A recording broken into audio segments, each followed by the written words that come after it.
My name is Kira, and it all began during my college days, a time I remember with a mix of fondness and regret.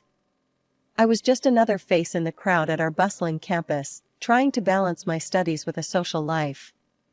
That's when I first laid eyes on him, Jake. He was in several of my classes, always sitting a few rows ahead, his dark hair slightly tousled and his eyes focused intently on the professor. I found myself stealing glances at him whenever I could. There was something about his quiet confidence that drew me in. But as fate would have it, Jake was already taken. His girlfriend, Sophia, was a striking blonde with a bubbly personality that seemed to light up any room she entered. One day, Jake asked me for notes from lectures that he had missed due to illness. Over the next few weeks, Jake and I started talking more. We'd discuss assignments, share jokes about our professors, and occasionally grab coffee between classes. But every time I felt myself getting too comfortable, Sophia would appear, wrapping her arm around Jake's waist or planting a kiss on his cheek. "Jake, honey, there you are," Sophia's voice rang out one afternoon as Jake and I were leaving the library. "Oh, hi, Kira, right?" "Yeah, that's right," I nodded, forcing a smile. "Well, I should get going. See you around, Jake." I tried to convince myself that Jake and I were just friends, that my feelings were one-sided. But deep down, I knew I was falling for him harder each day. On our graduation day, I watched as Jake's family showered him with hugs and congratulations. Sophia was right there with them, beaming with pride. I stood off to the side with my own family, feeling a mix of excitement for the future and a lingering sadness for what could have been. "Congrats, Kira," Jake's voice startled me out of my thoughts. He pulled me into a quick hug, and I caught a whiff of his cologne. "Can you believe we made it?" "Thanks, Jake. Congratulations to you too," I said, stepping back. "Any big plans now that we're done?" His face lit up. "Actually, yeah. Sophia and I are thinking about moving to Italy. She's got a grandmother there, and we thought it'd be a great adventure." That summer, I threw myself into job hunting, determined to start my career on a high note. I sent out countless resumes, went on numerous interviews, and tried to push thoughts of Jake to the back of my mind. After all, he was probably off in Italy, starting his new life with Sophia. As summer faded into autumn, I found myself facing a new chapter in my life. After weeks of applications and interviews, I finally landed a job at a prestigious company in the city. I was thrilled about the opportunity, eager to prove myself in the corporate world. On my first day, I walked into the sleek office building, my heart pounding with excitement and nerves. As I was being shown around by HR, something caught my eye, a wall of photographs featuring the company's executives. My gaze landed on a familiar face, and I felt my stomach drop. There, smiling back at me from one of the frames, was a man standing next to Sophia, Jake's girlfriend. The nameplate beneath the photo read Robert Thompson, President. It couldn't be a coincidence. As I settled into my new role, I couldn't shake the feeling that fate was playing some kind of trick on me. I hadn't heard from Jake since graduation, and now here I was, working for his girlfriend's father. It felt like the universe was determined to keep Jake in my orbit, one way or another. A few weeks into my new job, I was grabbing coffee in the break room when I heard a familiar voice. "Kira, is that really you?" I turned around, nearly spilling my coffee. There stood Jake, looking as handsome as ever in a sharp suit. "Jake, what are you doing here?" I asked, trying to keep my voice steady. He grinned, running a hand through his hair, a habit I remembered all too well from our college days. "I just started in the marketing department last week." "I had no idea you were working here too." We caught up briefly, and I learned that his plans had changed dramatically since graduation. "Sophia and I, well, we broke up," he said, his smile faltering slightly. "She decided to stay in Italy, and long distance just wasn't working for us." I felt a mix of emotions, sympathy for Jake's heartbreak, guilt for the small part of me that was relieved, and a renewed spark of hope that I tried desperately to extinguish. Over the next few weeks, Jake and I fell into a comfortable routine. We'd chat during coffee breaks, occasionally grab lunch together, and commiserate over work challenges. Despite working in different departments, we found ourselves spending more and more time together. One Friday evening, my colleagues and I went to a bar. As the night wore on and our colleagues started to leave, Jake and I stayed, talking and laughing like we used to back in college. "You know, Kira," Jake said, his voice soft. "I'm really glad you're here. Starting this job would have been a lot harder without a familiar face around." I felt a warmth spread through me that had nothing to do with the wine I'd been sipping. "I'm glad too, Jake. It's nice to have a friend here." As I went home that night, I couldn't help but feel like something had shifted between us. The Jake I knew from college was still there, but there was something new too, a vulnerability, a closeness that hadn't existed before. As the seasons changed, so did my life at work. I threw myself into my job, determined to prove my worth. My dedication didn't go unnoticed, and I soon found myself climbing the corporate ladder faster than I'd ever imagined. "Kira, can I see you in my office?" my manager called out one day. I walked in, trying to mask my nervousness. "Is everything all right, sir?" He smiled, gesturing for me to sit. "More than all right. I'm recommending you for a promotion. Your work has been exceptional." I left his office in a daze, barely able to contain my excitement. As I rushed to share the news, I bumped into Jake in the hallway. "Whoa, where's the fire?" he laughed, steadying me. "Jake, I just got promoted," I blurted out. His face lit up. "That's fantastic, Kira. We need to celebrate. Dinner this weekend?" I nodded, my heart racing at the invitation. "Sounds perfect." Our weekend dinners became a regular thing. We'd talk about work, reminisce about college, and share our hopes for the future. With each passing week, I felt myself falling harder for Jake. One night, as we walked home from dinner, Jake suddenly stopped and turned to me. "Kira, I think I'm falling for you," he said, his voice barely above a whisper. My heart nearly stopped. "Jake, Before I could finish, he leaned in and kissed me. It was everything I had dreamed of and more. 2 years flew by in a whirlwind of love and career success. Then, on a crisp autumn evening, Jake got down on one knee and proposed. Then came the dinner with Jake's parents. His mother, a prim woman named Eleanor, eyed me critically over the rim of her wine glass. "So, Kira," she began, her tone deceptively light. "When do you plan on quitting your job? A proper wife should be at home, ready to start a family." I nearly choked on my food. I hadn't planned on quitting, actually. I love my job. Eleanor's eyes narrowed. "Well, I'm sure you'll change your mind once you're married. After all, we expect lots of grandchildren." Jake squeezed my hand under the table, but remained silent. I forced a smile, hoping this was just pre-wedding jitters talking. Our wedding day arrived, a perfect summer afternoon. As I walked down the aisle towards Jake, I pushed all worries aside. This was our day, our moment. "I do," we both said, sealing our vows with a kiss. The honeymoon was magical, but reality set in quickly once we returned. Eleanor's comments about children became more frequent and pointed. "Any news yet?" she'd ask every time we saw her, her eyes darting to my stomach. Months passed, and no pregnancy. I tried to brush off the growing pressure, but it was getting harder to ignore. One night, after another tense family dinner, Jake turned to me. "Maybe you should see a doctor, Kira. Just to check things out." I felt a knot form in my stomach. "Jake, it's only been a year.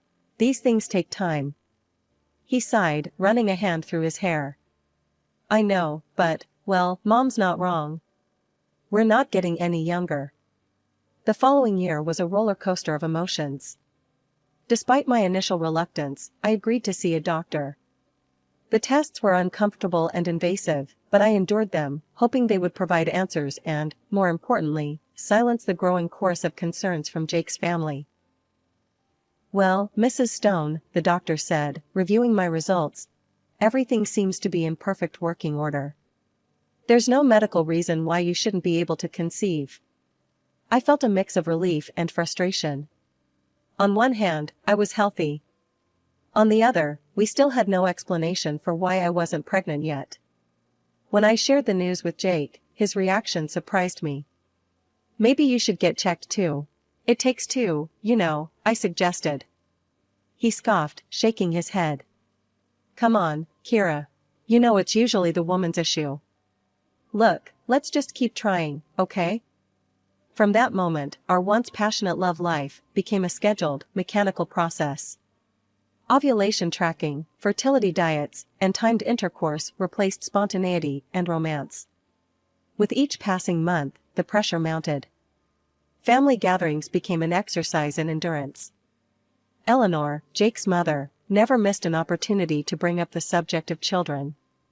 During one particularly tense Thanksgiving dinner, she cornered me in the kitchen. "You know, dear," she began, her voice dripping with false sweetness, "Sarah from our church group just became a grandmother. Her son is 2 years younger than Jake." I gripped the edge of the counter, forcing a smile. "That's nice for them." "Indeed," Eleanor continued, her eyes boring into me. "I do hope we'll have similar news soon. After all, a woman's primary duty is to bear children. It's what we're made for." I bit my tongue, not wanting to cause a scene. But inside, I was seething. How dare she dismiss my hard work and achievements?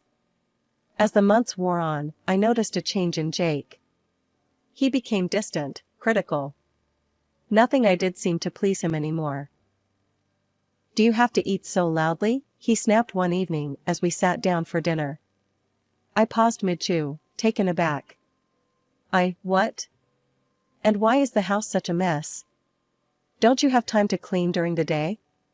I looked around our spotless living room, bewildered. "Jake, what are you talking about? The house is clean." These incidents became more frequent. Jake nitpicked everything, how I dressed, how I spoke, even how I breathed. Each criticism chipped away at my self-esteem. At work, I tried to maintain a facade of normalcy, but rumors spread quickly in our office. Whispers followed me down the hallways. "Poor Kira, still no baby. I heard she can't have kids. Maybe that's why she's so focused on her career." I felt like I was suffocating, caught between the pressure at home and the gossip at work. The confident, ambitious woman I once was seemed to be fading away, replaced by someone I barely recognized. Just when I thought things couldn't get more complicated, life threw another curveball my way. It was a regular Monday morning when I first spotted her in the office lobby, Sophia, Jake's ex-girlfriend from college, looking as stunning as ever. My heart sank as I watched her confidently stride towards the elevators. What was she doing here? As if in answer to my unspoken question, I overheard a colleague whispering excitedly, "That's Robert Thompson's daughter. I heard she's back from Italy and joining the company." The news spread through the office like wildfire. Sophia was back, and she was working for her father's company, our company. I tried to focus on my work, but my mind was racing. How would Jake react? What did this mean for us? I didn't have to wait long for an answer. Later that day, I ran into Sophia near the break room. Her eyes narrowed as she recognized me. Well, if it isn't Kira," she said, her voice dripping with disdain. "I heard you managed to snag Jake after all." I straightened my spine, determined not to let her see how much her presence rattled me. "Sophia, welcome back. I hope you'll find working here pleasant." She let out a cold laugh. "Oh, I'm sure I will. And Kira?" She leaned in close, her voice dropping to a whisper. "I always get what I want. Remember that." As she sauntered away, I felt a chill run down my spine. Her words felt like a threat, and I couldn't shake the feeling that trouble was brewing. Over the next few weeks, I noticed changes in Jake's behavior. He started staying late at work more often, citing important projects and client meetings. At first, I didn't think much of it, we were both ambitious, after all. But then the weekend business trip started, and a little later, gossip in the office. I tried to dismiss these comments as office gossip, but the seed of suspicion had been planted. It was during one of Jake's weekend trips that I made a decision I never thought I'd make. With shaking hands, I picked up my phone and dialed a number I'd found in the yellow pages. "Hello, Hawkins Private Investigations? I need your help." The next week was agony. I went through the motions at work, plastered on a smile for Jake when he was home, all while waiting for news from the detective. When the call finally came, I almost couldn't bring myself to answer. "We have the information you requested. You might want to sit down for this." As the detective spoke, I felt my world crumbling around me. Jake and Sophia were indeed having an affair. But that wasn't all, Sophia was pregnant. That evening, when Jake came home, I was waiting for him. The look of surprise on his face when he saw me sitting in the darkened living room quickly turned to wariness. "Kira, what's going on?" I took a deep breath, steeling myself for what was to come. "I know, Jake. About you and Sophia. About the baby." The silence that followed was deafening. Then, to my shock, Jake started to laugh. It wasn't the warm, kind laugh I'd fallen in love with years ago. This was cold, almost cruel. "Well," he said, his voice eerily calm, "you want to know the truth, Kira? I've loved Sophia all along. You were just convenient. A placeholder until she came back." Each word was a dagger to my heart, but I refused to let him see me break. With trembling hands, I reached into my bag and pulled out a manila envelope. "Here," I said, my voice steadier than I felt. "Divorce papers. I think it's time we both stopped pretending." As I walked out of the house that night, leaving a stunned Jake behind, I felt a strange mix of grief and relief.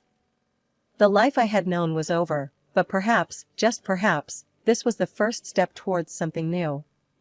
With the evidence collected by the private investigator, I decided to fight back. I sued Jake for divorce, citing his infidelity and demanding compensation not just from him, but also from Sophia. It was a bold move, one that sent shockwaves through our social and professional circles. During the proceedings, Sophia's outrage was palpable. "You're demanding money from a pregnant woman," she shrieked, her face contorted with anger. "How dare you?" I remained calm, letting our lawyer present the evidence. To my relief, the judge ruled in my favor. The court ordered both Jake and Sophia to pay substantial compensation for the emotional distress and damage to my reputation. The next day, I received an unexpected summons to the president's office. My heart raced as I made my way there, fearing the worst. After all, Robert Thompson was Sophia's father. As I entered his office, Mr. Thompson's face was grave. "Kira, please, have a seat," he said, his voice heavy with emotion. What followed was one of the most surprising conversations of my life. "I want to apologize," he began, shocking me into silence. "What my daughter and your ex-husband did to you, it's inexcusable. I'm deeply ashamed of Sophia's actions." I sat there, stunned, as he continued. "I know this doesn't make up for what you've been through, but I'd like to offer you a fresh start.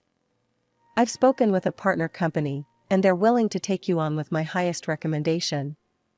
And," he paused, sliding an envelope across the desk, "I hope you'll accept this as additional compensation for your ordeal." With trembling hands, I opened the envelope to find a check for a sum that made my eyes widen. "Mr. Thompson, I don't know what to say." He smiled sadly.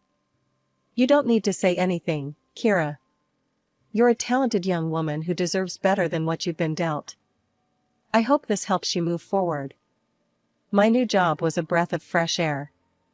Without the constant criticism and pressure from Jake, I flourished. My confidence, which had been battered and bruised, began to resurface. It was during this time that I noticed the company's owner, David, paying special attention to me. At first, I was wary, my trust in men severely shaken by my experience with Jake. But David's approach was different, respectful, patient, and genuinely kind. One evening, as we walked hand in hand through a moonlit park, I decided to lay all my cards on the table. "David," I began, my voice trembling slightly, "there's something you should know. In my previous marriage, we couldn't have children. It might have been me, I don't know for sure, but... David stopped, turning to face me. His eyes, filled with warmth and understanding, met mine. Kira, listen to me. I love you. Children or no children, that doesn't change how I feel about you. You're an incredible woman, and I'm lucky to have you in my life. Tears welled up in my eyes as he pulled me into a tight embrace. For the first time in years, I felt truly accepted and loved for who I was. Just when I thought life couldn't get any better, it threw me another curveball, this time a joyous one. A year into our marriage, I discovered I was pregnant. The news came as a shock, given my history, but David and I were overjoyed. 9 months later, we welcomed our son, Ethan, into the world. As I held him in my arms for the first time, I marveled at the twists of fate that had brought me to this moment. Unlike my previous marriage, there was no pressure to give up my career. David supported my decision to return to work, and we found a balance that worked for our family. Life was good, filled with love, understanding, and the happy chaos of raising a child. 10 years flew by in a blink. Ethan was growing into a bright, curious boy, and our family life was everything I had ever hoped for. One day, while searching for some old documents in my email, I stumbled upon something unexpected, a letter from a clinic, addressed to Jake, my ex-husband. My heart raced as I read its contents. The letter detailed the results of a urological examination Jake had undergone years ago. It revealed he had prostate inflammation and cysts, rendering him infertile. The doctors had tried to reach him about urgent treatment, but failing that, had sent the results to the email I had provided at the clinic. I sat back, stunned. All those years of blame, of feeling inadequate, and it had been Jake who couldn't have children. A mix of emotions washed over me, vindication, anger, and a strange sense of pity for the man who had caused me so much pain. That evening, I shared the discovery with David. His response was exactly what I needed to hear. Kira, honey, he said, taking my hand. That's Jake's problem, not yours. You shouldn't let this upset you. Focus on our family, on the beautiful life we've built. It all happened 3 months later. The grand ballroom sparkled with chandeliers and the chatter of Seattle's elite. David, Ethan, and I had arrived at the charity dinner for the Foundation for Helping Children with Cancer, our hearts full of anticipation for a meaningful evening. I'm going to show Ethan the silent auction items, David said, giving my hand a squeeze. Will you be okay for a few minutes? I nodded, smiling as I watched them weave through the crowd. Turning to grab a glass of champagne, I froze. There, just a few feet away, stood Jake and Sophia. Before I could slip away, Jake's eyes locked onto mine. A familiar smirk spread across his face as he sauntered over, Sophia in tow. Well, if it isn't Kira, Jake drawled, his eyes roving over me with disdain. Looks like you've put on a few pounds. Eating away the stress of loneliness and infertility, are we? I felt my cheeks burn, but I stood my ground, refusing to let him see how his words affected me. Jake continued, his voice dripping with false sympathy. It's such a shame, really. Here I am with my beautiful wife and our gorgeous daughter, she's the spitting image of Sophia, you know. And you? Still alone, I assume? Sophia turned to me, eyes narrowed. How could you possibly understand the importance of helping sick children when you can't even have any of your own? I opened my mouth to respond, but was cut off by a small voice behind me. Mom, who are these people? Why are they yelling at you? Ethan had returned, his young face a mix of confusion and concern. Jake's smug expression faltered, his mouth opening and closing like a fish out of water. Mom, he stuttered, his eyes darting between Ethan and me. Before I could respond, David appeared at my side, his presence calm but commanding. Is there a problem here? He asked, his voice stern as he placed a protective arm around my waist. Sophia, oblivious to the shifting dynamics, sneered. And who might you be? Jake, finally finding his voice, paled visibly. He's David Anderson, the president of Global Tech Corporation. The atmosphere changed instantly. Jake began to grovel, apologies tumbling from his lips. Sophia, enraged by his sudden change in behavior, berated him loudly. I couldn't take it anymore. Jake, I interrupted, my voice steady, I found the letter from the clinic. You were the one who couldn't have children. A hush fell over our group. Sophia's face drained of color, and she tugged at Jake's arm, desperate to leave. But Jake, his world crumbling around him, held her firmly. So my daughter is not mine at all, he growled. Tell me the truth. Trapped, Sophia confessed through gritted teeth. She had become pregnant in Italy by another man, then used Jake to avoid her father's disappointment. Their argument escalated, drawing attention from other guests. Eventually, event security escorted them out, their shouts echoing through the hall. Months later, we heard through the grapevine that Jake had been diagnosed with cancer and was undergoing treatment.